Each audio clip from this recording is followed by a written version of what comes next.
அனைவருக்கும் வணக்கம். நான் பிரபாகரன், ஜோதிடர், சென்னையிலிருந்து பேசுகிறேன். இப்போ நான் என்ன சொல்ல போகிறேன்னா, இந்த கல்விக்கு ஆகாத லக்கணம் இருக்குது, அதை கருத்தில் கொள்ளுங்க. அந்த லக்கணத்தை தான் நான் சொல்ல போகிறேன்.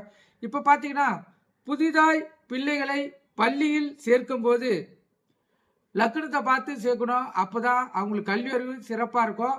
இதுக்கு சில லக்கணம் இருக்குது, அந்த லக்கணத்தில் பிள்ளைகளை சேர்க்கறத தவிர்த்துடணும். அந்த லக்கணத்தை தான் சொல்ல போகிறேன். கருத்தில் கொண்டு பயன்பெறுங்க. முதல் லக்கணம் பார்த்தீங்கன்னா மேச லக்கணம். கால புருஷனுக்கும் அதுதான் முதல் லக்கணம்.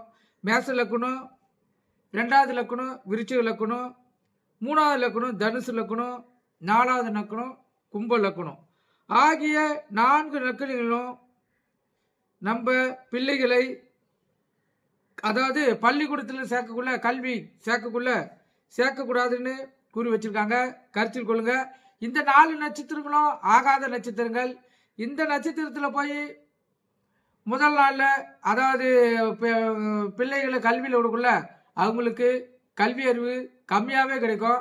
நீங்கள் கருத்தில் கொண்டு பயன்பெறுங்க. இது முன்னோர்கள் கருத்து, அவங்க ஆராய்ச்சி பண்ணி தான் எழுதியிருப்பாங்க. அதனால் நீங்கள் உங்களுடைய பேர குழந்தையாலும் சரி, உங்களுடைய பிள்ளைகளாக இருந்தாலும் சரி, இந்த நட்சத்திரத்தில் தவிர்த்துட்டு கல்வியில் சேர்த்து விடுங்க. மிகவும் சிறப்பாக படிப்பார்கள். நன்றி, வணக்கம்.